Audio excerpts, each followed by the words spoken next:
on, guys? It is the Movie Idiot Live Show. And what is the Movie Idiot Live Show? Well, my friends, this is a show where we all get together and we talk about movies, TV, streaming, all that fun stuff, and we do it right here every week on the Movie Idiot Live Show. I'm going to do a little bit of, pulling back the curtain a little bit to start off the show today. So, as you guys know, it's not Saturday. Normally, the Movie Idiot Live Show is on Saturday at 2 p.m., but I did have some maintenance on my Wi-Fi that I was doing, and I want to let you guys know, too, that day and time is probably going to change, and it may change from week to week for a little bit. So I started a new job. The hours flex, so I don't always have the same. So I will be doing a weekly Movie Idiot Show every week, no matter what, but the times sometimes are going to shift, and I'm going to try to do a good job of, getting that out there for you guys so you know when the show is going to be. It just depends on my schedule every week, so it's a thing. I'm doing the best I can. Like I said, I'm just a guy trying to hang out with all you guys, juggling a couple of jobs and doing this stuff. So I'm doing the best I can with it, but I just want to let you guys know that the Movie Idiot Show will come out weekly, most likely on the weekends sometime. It's just the day and time may fluctuate from week to week. So just giving you all a heads up on that. All right, so with that being said, this is the Movie Idiot Show. I thank everybody for joining me today. We're streaming live on Twitch, we're streaming live on YouTube, and we are streaming live on Facebook Live. You guys, of course, can interact with the comments section below on all the live stream. I want to hear from you guys on all the topics that we're going to talk about today. We got about 5 or 6 main topics, a lot of stuff to talk about today that happened in this past week. We got things like the new Justice League trailer. We got things like Disney Plus. We're talking about them. Of course, we're going to discuss the Gina Carano situation. There's a new king, the main topic of the show today. There's a new movie king, a new box office opening weekend king. We're going to talk about that as well. So obviously, again, you guys can interact with the comment section below on all the main topics as we go. Or you guys, of course, can interact with the tip link, streamlabs.com/movieidiot. The tip link is the best way to interact with the Movie Idiot Show, because not only are you obviously getting your voice out there, but you are also helping support the channel, and I really appreciate that because I put a lot of work into this stuff. So, gotta keep trying to build the channel, keep trying to make it improve. So that's what we're trying to do here. And again, I want to I appreciate all of you guys for tuning in. So all that stuff down, we're going to get into our main topics. You can submit for main topics every week via the email, themovieidiot@gmail.com, or you can go to the website, themovieidiot.com/contact, and fill out the form there, and you can submit for main topics for the show as well. All right, we got all that crazy stuff. Oh, you know what?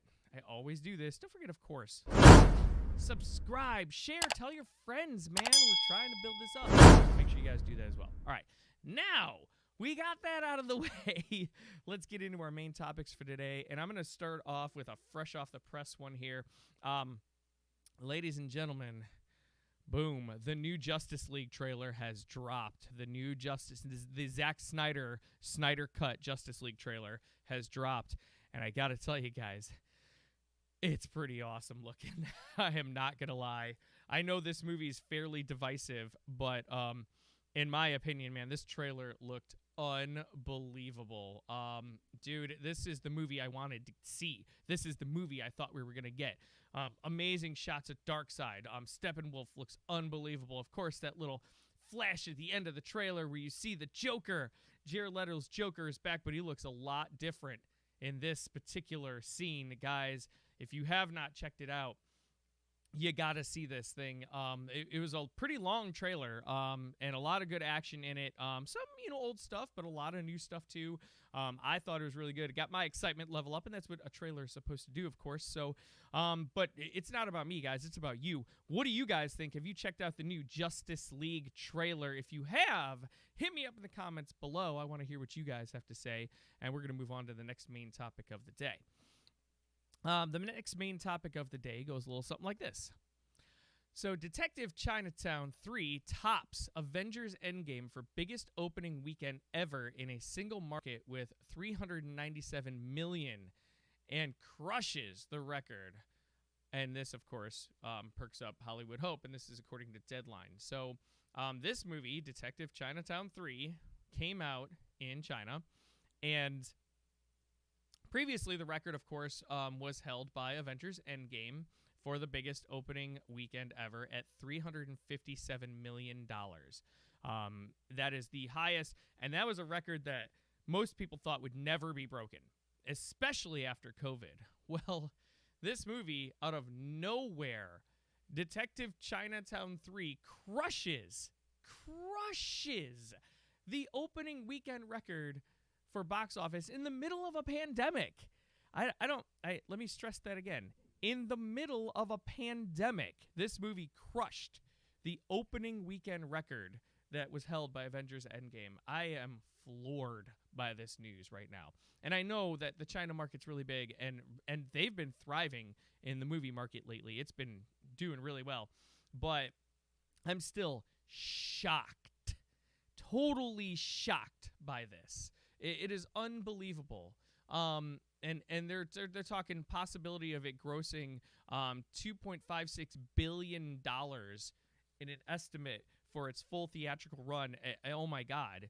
Now that isn't going to approach Endgame still. It's going to be short of that. It's going to be short of Avatar, but that's still a hell of a run for a movie that's launching in a pandemic.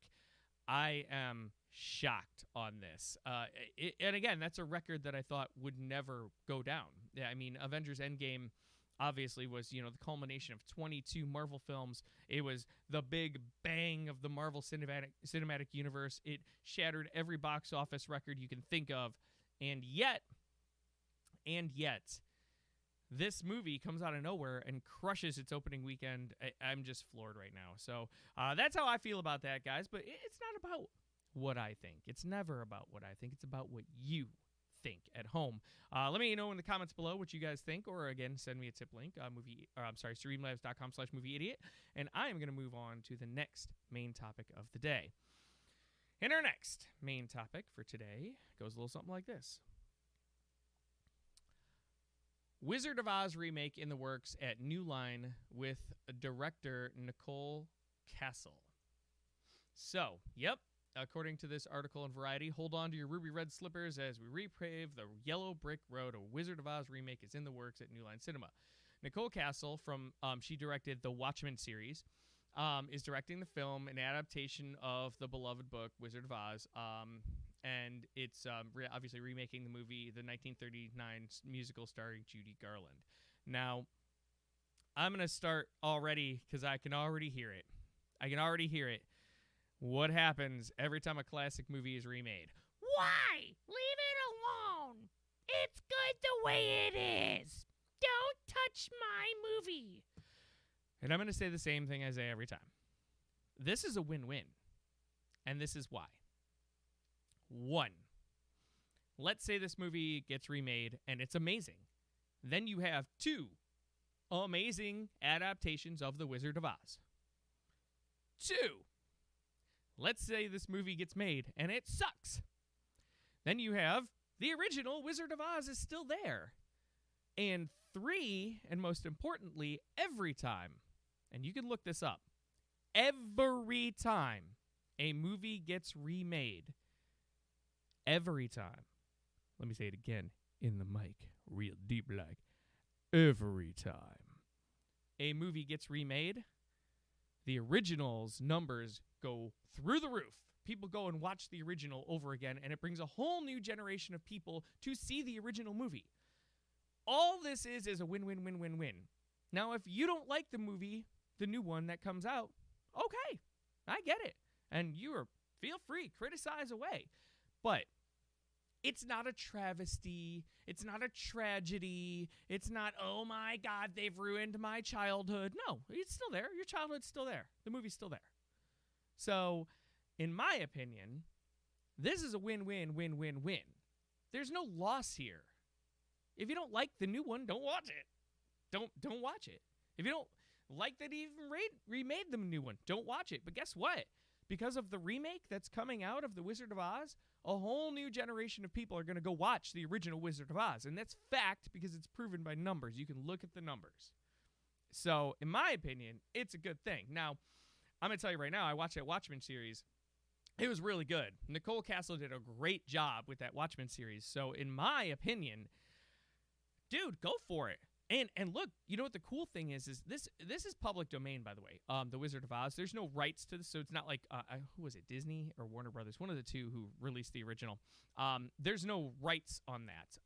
It was Warner Brothers because New Line is owned by Warner Brothers. So, but the cool thing is New Line's owned by Warner Brothers. So even if there are rights issues or whatever, it doesn't matter because it's owned by Warner Brothers. So they're going to be able to do this movie however they want. I'm kind of hoping they go dark, like real dark, like dark, kind of like the Wizard of Oz Return to Oz sequel that was really dark. I'm kind of hoping they go dark with it, but that's just my thing. So anyway, those are my thoughts on the Wizard of Oz remake. Let me know what you guys think in the comments section below, and I'm going to move on to the next main topic. And our next main topic for today is also about a remake, and that is Face Off! Face Off to get a facelift to be delivered by Godzilla vs. Kong director Adam Wingard at Paramount. So, and there's actually an update. Let's see here on this article that dropped. Approaching a film sequel originally filmed opposed to a remake. It's a sequel, it looks like. Okay, cool. So it's not a remake. This is a sequel. So Adam Wingard's plans for a Face-Off is approaching the film as a sequel to the original hit film as opposed to a remake, as I've been told when I broke the story, but I believe the leads will be recast. Well, yeah, I mean, Travolta and Cage are pretty old. But so they're actually doing a Face-Off sequel, which, cool. Oh, my God. First of all, Face-Off is one of those classic 90s ultra action type movies, right? So it's in the era where Travolta and Cage were kind of going back and forth as the biggest action stars out there. So you had like Travolta doing Pulp Fiction, and you had Nicolas Cage doing The Rock, and you had all that stuff, and then they threw them both into one movie, and it was glorious in my opinion. The movie is amazing. Again, in that, obviously this is not Shakespeare, but in that ilk of, the 90s action genre, this movie is right up there in the top ones. And the performances from Nick Cage and John Travolta, I thought were really good. They did a great job of making you believe that these people basically switched faces and switched bodies. You believed that Castor Troy was, that would put on John Travolta's face, like you believed that when you watched this movie, that they made you believe it. And that's a big ask. It's a big ask, and they crushed it. So doing a sequel to this, sign me up. I'm in. I love it. I think it's going to be great. But it isn't about me, guys. It is not about me. It's about you. So what do you guys think? Let me know in the comments below your guys' thoughts on the new Face-Off sequel coming out. And I'm going to move on to the next main topic. And I'm going to tell you guys right now, the next main topic is going to be controversial. Controversial. Here we go. Let's just get into it. Lucasfilm calls Gina Carano's social media post abhorrent. Actress no longer employed by Mandalorian Studio. So Gina Carano was fired this week by Disney Lucasfilm. In the wake of Gina Carano's controversial social media post, Lucasfilm released a statement Wednesday night saying, with a spokesperson saying, Gina Carano is not currently employed by Lucasfilm, and there are no plans for her to be in the future. Nevertheless, her social media posts denigrating people based on their cultural and religious identities are abhorrent and unacceptable. Carano played the bounty hunter Cara Dune in the first two seasons of Mandalorian. So here is the post. She said, Jews were beaten in the streets, not by Nazi soldiers, but by their neighbors, even by children, because history is edited. Most people today don't realize that. Sorry, the article jumped here. Here we go. Don't realize that to get to the point where Nazi soldiers could easily round up thousands of Jews and the government first made their own neighbors hate them simply for being Jews. How is that any different from hating someone for their political views? So that is Carano's statement. So I'm going to give you guys a little background on this here. All right. So because a lot of people are really upset one way or the other. Again, very divisive topic right now. So Gina Carano made that statement. And a lot of people are like, why did Gina Carano get fired for making an opinion on Twitter? So I'm gonna break this down for you guys so you understand, because Pedro Pascal also made an opinion on Twitter, also talking about Nazi Germany a while ago too, but he didn't get fired, and that's kind of the counter argument to this whole thing. Sorry, my nose really itches. So that's kind of the counter argument to this whole thing. So Gina Carano got fired for hers. Pedro Pascal didn't. Why not? Why not? Because he had a different political view than her. That's what people are saying. That's not what happened. So here's what happened. Pedro Pascal did make that tweet, and no, he did not get fired. But if you've noticed, Pedro Pascal has not made any more tweets like that since. Anything that could be controversial at all since that time. Why? Because Disney sat Pedro down and said, don't do that. And he stopped. Gina Carano, back in November, had 3 meetings.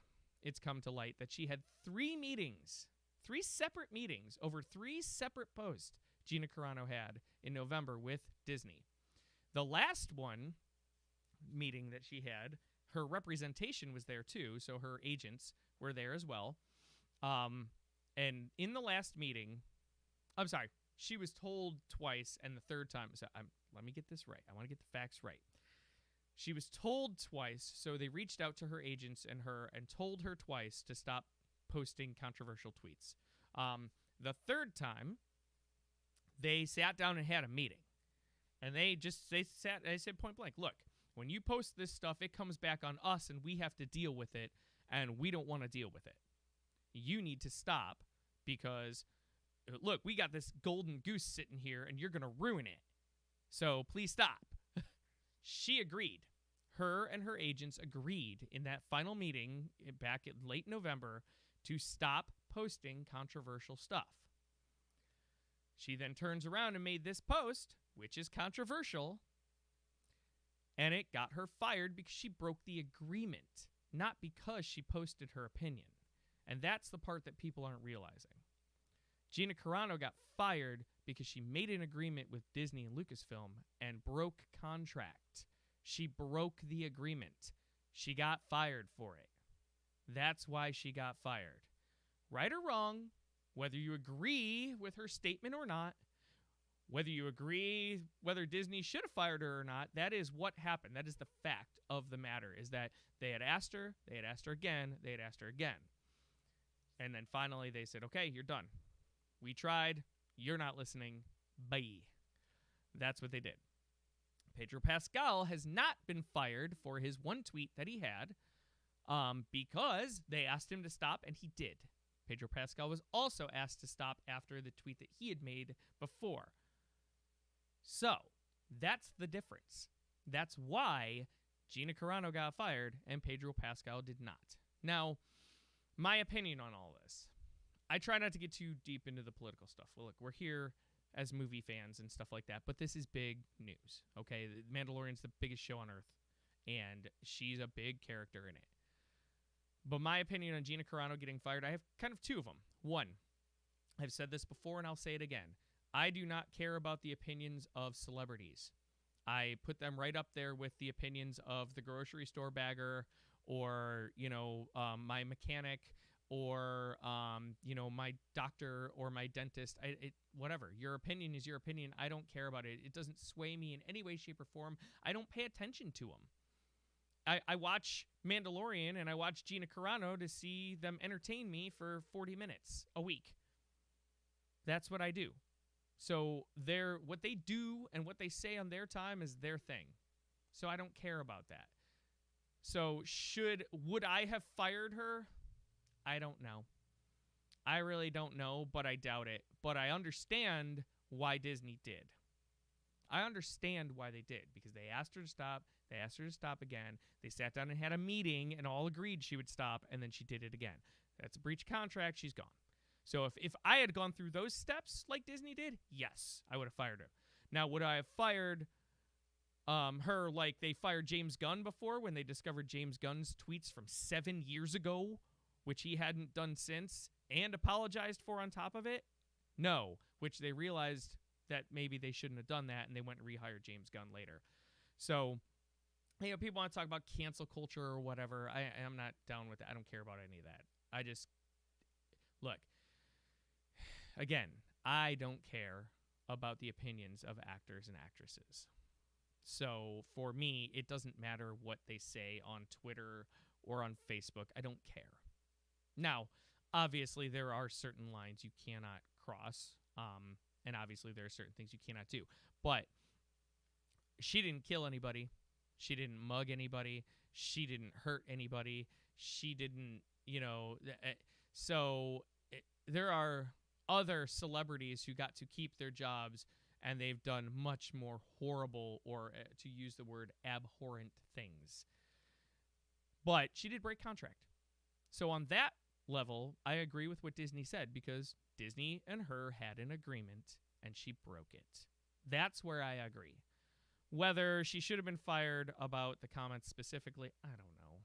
I really don't know, because, again, I don't care about the opinions of celebrities online. So that is kind of my opinion on this thing. What do you guys think? I want to hear from you. I know, again, this is a hot-button topic. Hit me up in the comments below. I'd love to hear what you guys think, whether we agree or don't. This is about discussion, people. It's about discussion. So hit me up in the comments below your guys' thoughts. Or, again, hit me up on the tip link, streamlabs.com/movieidiot. And I'm going to move on to the next topic. And we're going to stick with Disney. We're going to stick with Disney on the next main topic as well. So, next main topic.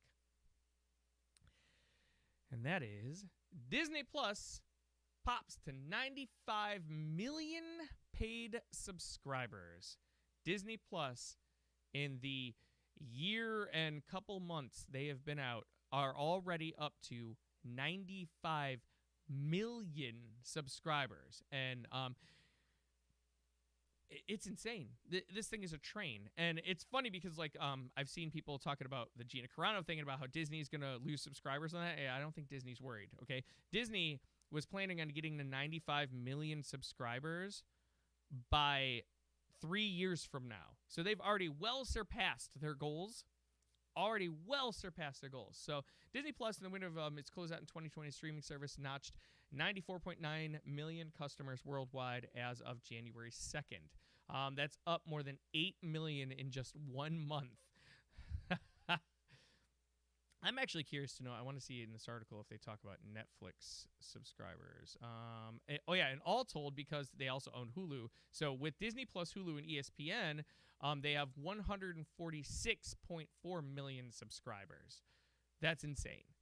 And they've done that with that package deal they have too, which is awesome. It's just an amazing deal.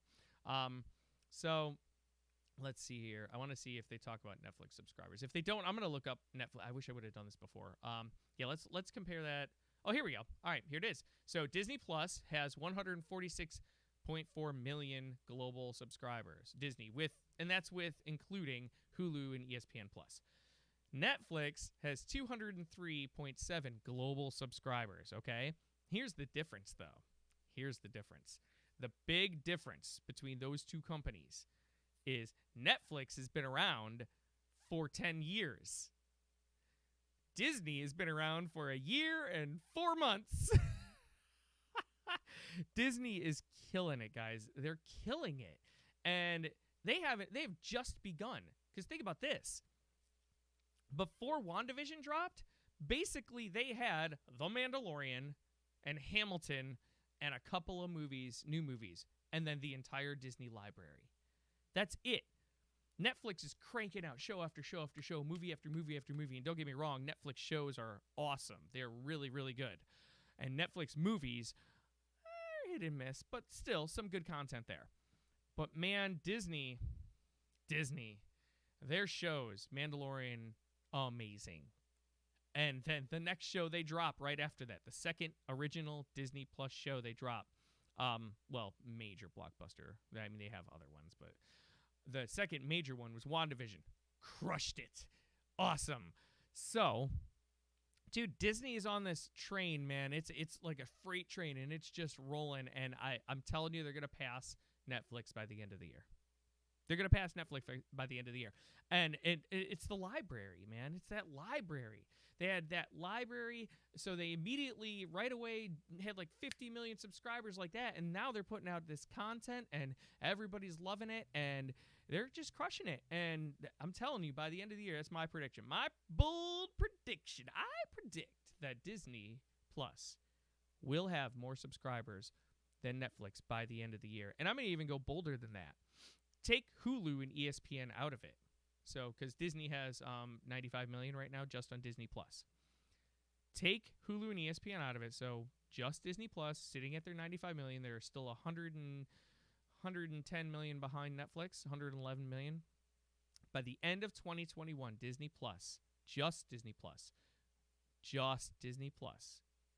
will pass Netflix. That's my bold prediction. So, we're going to take this video, we're going to set it aside, and we're going to bring this up back in December when we talk about this again. So, anyway, guys, what do you guys think about Disney Plus and that freight train that they got rolling?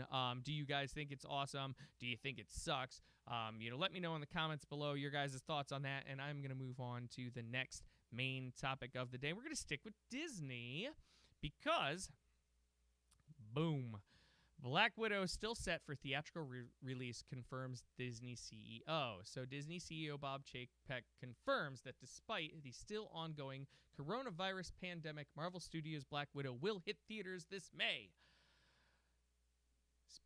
Specifically, I think it was May 7th or May 4th. Of course, they don't say the exact date here. But yeah, so Black Widow on the slate for May. Bob Chapek, the CEO at Disney, confirms that it's still on. Black Widow is still on.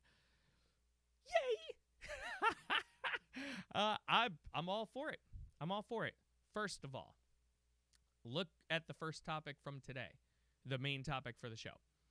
You have China setting the all-time box office record for an opening weekend with the Chinatown Detective passing Avengers Endgame.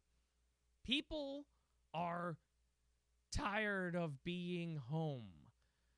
If you look at the charts now on coronavirus cases, they are plummeting hard. The vaccines are going out. Will it be all over by early May? No. But will we be at a point where people can go out safely and feel comfortable? I think yes, and I think this movie is going to be that. What it was supposed to be last year with Tenet, I think Black Widow is going to be the one. I think they're going to stick to the date, and yes, I'm being hopeful, but I think they're going to stick to the date.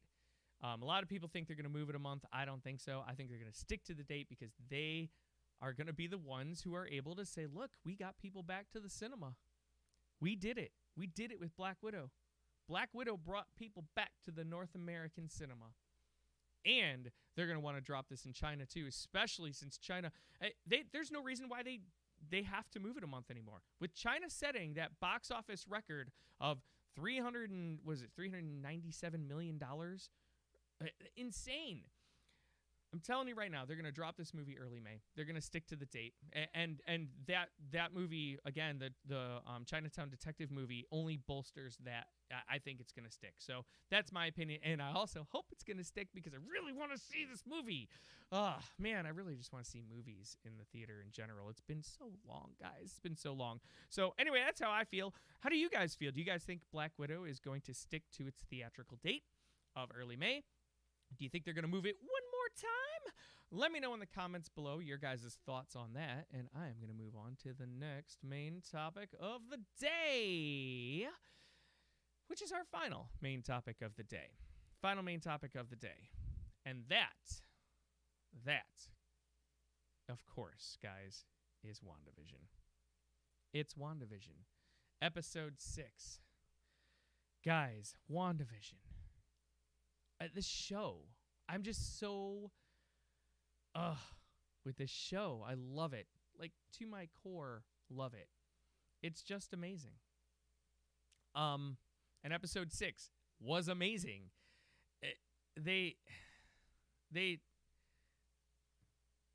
When I first heard of this show, I was like, okay, it's Wanda, it's Vision, they're doing sitcoms again. whatever, this could be fun. I thought it was kind of a throwaway show, but it's kind of a fun little thing they were doing. I didn't even realize it was going to be interwoven so far into the fiber of the MCU. I thought, it was going to be like this kind of one-off side piece for fun that they did that could be kind of funny and fun. No. This show is amazing. Again, as I've said, the first 3 episodes are kind of a slow burn, and I understand why people might have some issues with it, but realistically, this show is so well done, so well thought out, and all of the crazy theories, everybody's going, well, maybe this person is this person, and that person is that person, and this person, and this person, and that person, and that's what's happening with this show. And it's awesome. It's brilliant. Marvel, Kevin Feige, you're brilliant. And episode 6, no exception. Man, all it did is, okay, so you have all your theories from episode 5 going into episode 6. Here we go. Yeah, those theories aren't a thing, but here's a whole separate amount of theories for you to ponder, people. That's what this show has done. And it's amazing. It's marvelous. The acting is so good. Oh my God. Evan Peters coming in. Dude, crushing it. And man, and again, Wanda, just amazing. Dude, and Paul Bettany as Vision is killing it. Just the performances from your leads in the show are so good. I love all the theories. I love the spoiler discussion talk, which I am going to do a spoiler discussion show tonight. I'm thinking around 8 p.m. Central Standard Time. Don't quote me on that yet, but I think so. So I want to make sure I get that out of the way because I didn't get it in last week's show. And again, I apologize for that. I know, guys. I know. I'm a terrible YouTuber, really. But no, I really do want to get one in. So I'm going to do the spoiler discussion later tonight, probably about 8 p.m. Central Standard Time, right here in the Movie Idiot channel. But yeah, dude, this show is unbelievable. I just love it. So that's kind of where I'm at on that. What do you guys think? Did you guys enjoy the latest episode of WandaVision, episode 6, the Halloween special? Let me know in the comments below your guys' thoughts, or hit me up in the tip link, of course, 24/7, by the way, on that tip link, streamlabs.com/movieidiot. I want to hear what you guys have to say. And that's going to be it for all the main topics tonight. I did not have any tip comments to go over simply because, well, I messed up and, I didn't have a scheduled time. So I think a lot of people just weren't able to get their tip in for whatever reason. So hopefully we get some back and forth a little bit on the open spoiler discussion later tonight. So that would be awesome. Other than that, guys, that's all I got. That is this week's Movie Idiot Show live right here. We'll do it again next week. I don't know what day yet. I do work Saturday, so possibly Friday. I think I'm off Friday, so I might do it Friday. So we'll see. I will keep you guys posted on that. And again, it's just going to kind of be, unfortunately, for the date and time, it's going to be week to week. On when the day and time is going to be for the Movie Idiot Show. That's how I got to do it right now, man. I got a job, people. I got a job. So anyway, that's all I got. I want to thank everybody who watched the show today. And I will catch you all later tonight for the open spoiler discussion. See y'all later. Peace.